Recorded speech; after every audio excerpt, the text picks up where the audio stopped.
Oregon software, then you actually can get paid, right? If not enough people even buying the software, and next year HR Block will say, forget about Oregon, nobody paying tax, right? So paying the tax software, we basically scratch the program, right? Clearly there are enough people buying the software and paying taxes, okay? So essentially that's one model of software. That's a traditional model of software development. You create a piece of software. I got a copy of it. Remember, when I paid the $20 for your Oregon tax software, I don't own your software. I actually own a license to use your software. Although you did give me the binary on my computer, I did get that license code from you, but I don't own your software. I own a license to use that piece of software, okay? Does this make sense? When you say you are buying a piece of software, you are not buying the software as a whole. You just bought the right to use that software, maybe for life or for whatever period of time, for the $20. Okay, if you are really buying the software, you are actually going to have probably pulling up tens of millions of dollars to HR Block and say, I'm going to acquire your company, this development team, and everything behind it to acquire the software system. Okay, there's the difference. Basically, you're buying a license to use a piece of software. That's actually how a software development team can make money, right? I just sell the license to different people, and then by volume, I make up for my cost, and then make some more money. Or the popular way of making money through software now is through internet. Then we come to another, bigger chunk of software industry, which is the like of Facebook, Google, and so forth. You don't pay for Gmail. How many of you pay for Gmail? How many of you even pay for storage on the cloud? I know, you guys are too cheap to pay for those, right? So are you sure you didn't pay? Comes free with my phone. Come free with your phone. Are you sure you didn't pay? You pay with your personal information, the data they gather about you. Okay, that is the most popular business model we have right now. Okay, so software developer, for instance, you are developing this Gmail, quote unquote Gmail, right? You are not getting paid exactly for the functionality of Gmail. I'm not getting a license of Gmail from you, paying for a license. Certainly I got a license for. So whenever you sign up for Gmail, you click out through, say, I accept all the terms and conditions. You're actually entering a license agreement with Google to use a copy of Gmail, right? But you guys are not paying for it. So you as a developer is not being paid for the functionality exactly in the Gmail, okay? When I become a user of Gmail, then guess what? Google will be tracking all my behaviors, doing email, actually reading my email for me. Okay? Trying to find out what exactly I'm thinking and what exactly I'm trying to buy, and mostly they want to figure out what you want to buy so they can display the ad for you accurately so they know what to expect. For instance, if I got an email from my son's classmates say they are having a birthday party and coming up, then not surprising at all, I will get an email about, okay, this product is good for 8-year-old. Okay, this is a gift, good gift, and I will get that kind of email. So essentially, Google collect my information, Facebook do the same, Twitter do the same, everybody basically give you a free app, do the same, including your weather app. You may say, okay, the weather app is totally free, right? I'm not sending any information to them. No, they are tracking your location information, your movement information, and you actually probably sign an agreement with them, and they can actually collect a lot of information about you. Okay, so that's the way you pay with your personal information and personal data. Okay, Then they actually aggregate your information and sell this to advertiser. Although very cheap, every time they sell you once, they probably got a fraction of a penny. But do you know how many times you got sold every day? You're probably 1,000 times. Then they make money. Okay, it's all about advertisement. Okay, so essentially, you can see that. So as a developer, you need to know exactly what you're developing. Okay, you are developing the weather app not to provide free service to people for their weather. You actually give them a free service when they use your app, they can track information about them. Okay, you got paid that way. Okay, so that exactly is, you actually determine, okay, what your client in that case, in the weather app, are not end user like me. Okay, somebody actually commissioned you, the data collector, commissioned this weather app to go out there and collect information about people. The people who actually paid for the software development costs are the data collectors. Okay, that's the client. The client is not me, who are the end user of that app. The client is actually him, the data collector, aggregators, trying to get information about end client. Right? Sounds complicated, but hey, it's all about data. What is the best way to collect data about people? If you can figure out such a way, you immediately worth millions of dollars. Why all these startup companies suddenly become so important? Because they can collect information about you. That's the main thing. So it's really hard pressed to find any app on my phone that's not collecting information about me. If you develop an app and you're not charging people and you're not collecting information about them, what are you doing? Losing money. Losing money. Kill time. Right? Have fun. That is also payback. That's a model too. Right? You just want to develop some software and let people using it, that's the fun you're getting, you got paid. You got paid one way or another. All right? However, you have to look at, even for that, you need to know what exactly your client needs. Right? If you don't figure out that question, the software code you have written, still nobody using it. Right? Anyway, you need to figure this out. All right? So that is really hard because that is why we have so many. Product manager. A product manager is so important for our business. A product manager is essentially the guy who figures out what the client needs. The CEO of Google right now was a product manager. The CEO of Microsoft was a product manager. It's actually they were actually not developers as you might imagine. Mainly because they know how exactly to figure out what the product should look like.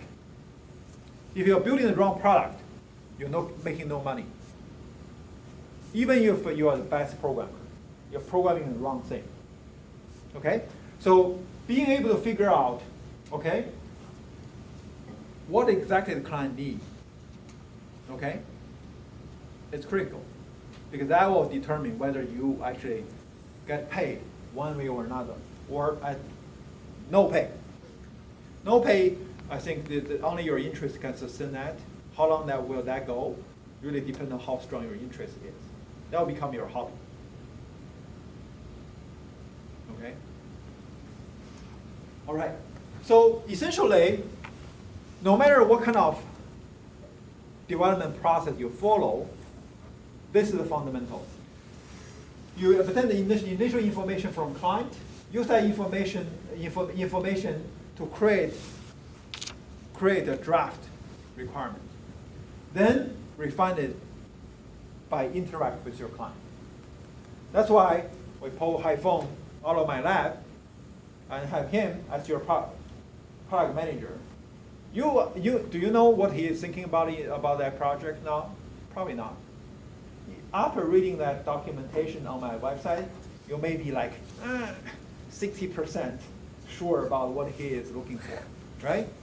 It's your job to actually to form your own process of squeeze that last 40% out of him so that you know 100% what exactly to do.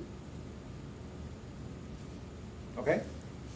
That will be our requirement flow. So importantly, I mean, you'll see that this is actually not something you would expect from computer science. Computer science, you may say, oh, it's about science of computer. Software engineering is actually more oriented to applications. To do application, you first of all need to know the application domain. What is the application domain to you guys? What exactly is the application domain?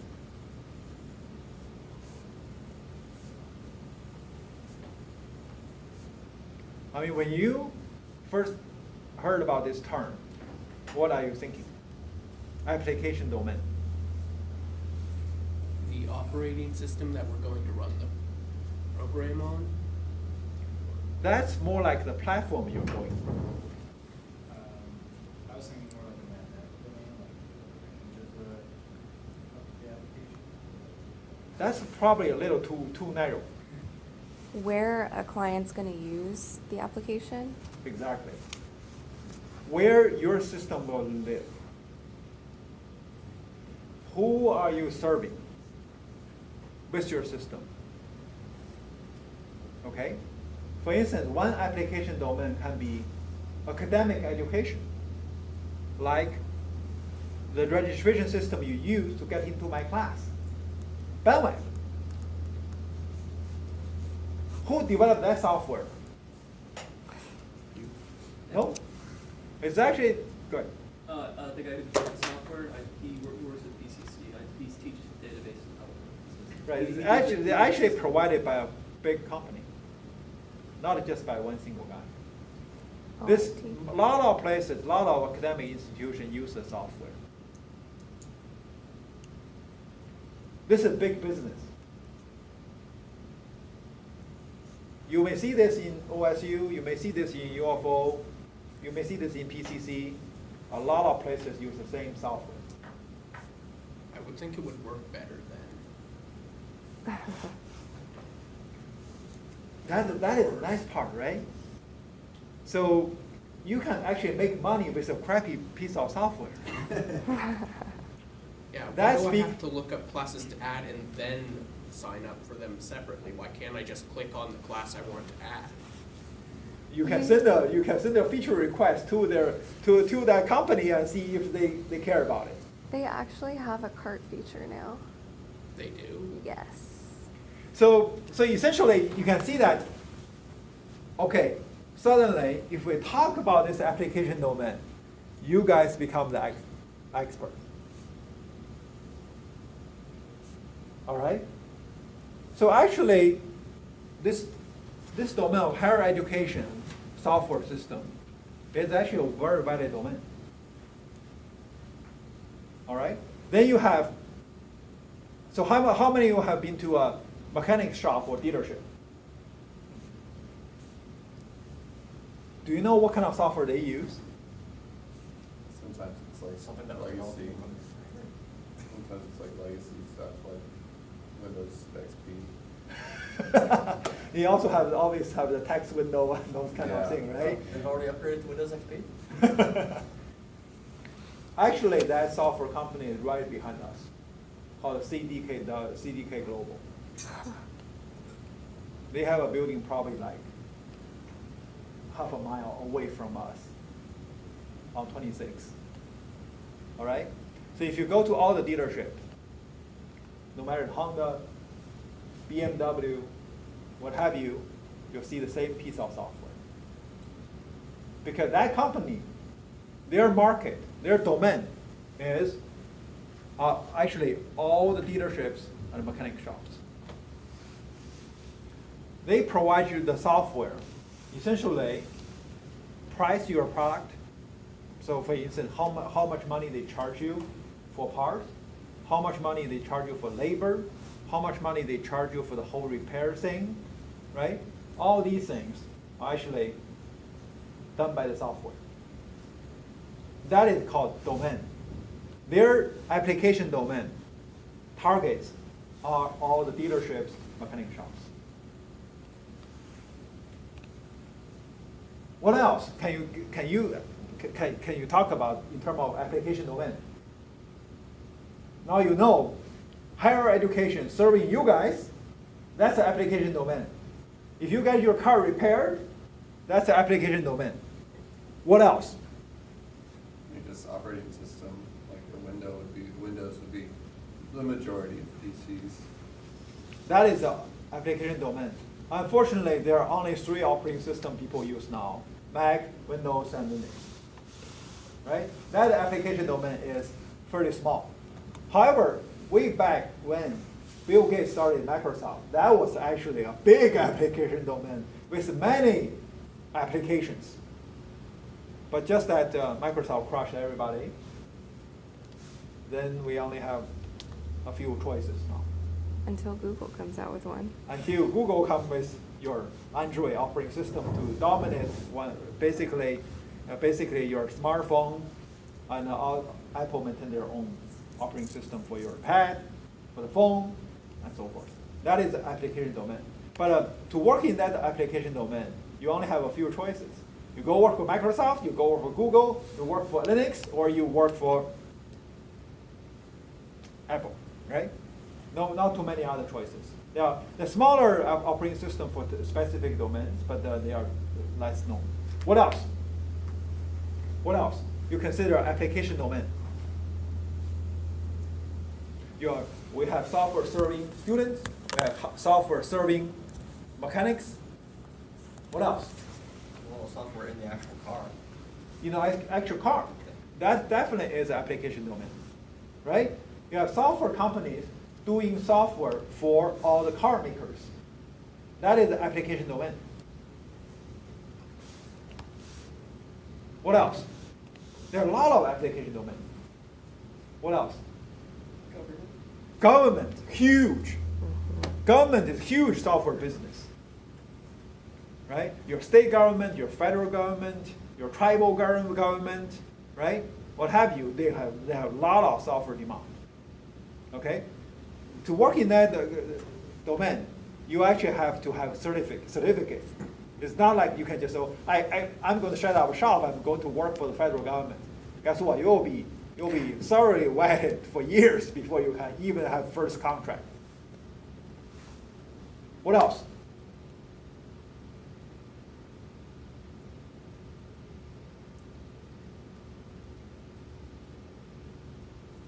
You think it's special category of software, serving banking, huge, right? Government banking actually bigger than student, bigger than car dealership. I mean, nobody can escape the government and the bank, right? If you don't have a bank account, you couldn't do anything at this moment. That's why so many homeless people have such a difficulty navigating, because they don't have a bank account. They don't have an address, they don't have a bank account, so they can only do a cash transaction. They can't save their money, right?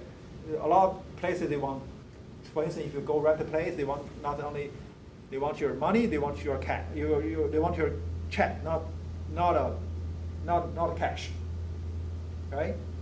Banking is huge. What else? Internet is, yes, but the internet is just way broad, way too broad, serving many domains. That's basically, internet you can consider infrastructure now. Basically, that's your utility. Internet is really your utility. Actually, utility is another application domain. PGE needs software systems. City of Portland, Water Bureau needs software systems, and all these people need software systems. What else? E-commerce. E-commerce, Amazon, eBay, Walmart, all these places, they need, Do you know Walmart actually have 5,000 software engineers? Yep. Right? Walmart actually now is the biggest robotics company right now. I mean, they have robots going through their aisle and scanning all the aisles and see which product is running out. And then you go fill out brings up more product for that shelf. Right? So that is actually, you can see that basically everywhere we have software system. Then, what is the application domain? It's a specific environment, just that it's targeted for serving higher education. That's the domain, right? You need to figure that out. And secondly, you have to have a business model. Figure out their business model. They are there for a reason. Higher education has a business model, right? Higher education has a business model. Although higher education is not making money, certainly, for instance, you are not going to a for-profit college right now. So PSU is not supposed to make money, right? PSU actually is in the business of losing money, right? So actually, even for that, you need a business model. So so if you don't have a business model, then there's no need for software system. Because there are no need. Then essentially you actually use the business model to determine what you need. For instance, the information system, although the information system we use here at PSU is from the same vendor, probably as OSU, but our software system functionality are not exactly the same as OSU. Our student population is very different from the student population of OSU. OSU, pretty much everybody, I mean, large majority, probably, I would say, my estimation at least would be 85% of full-time students.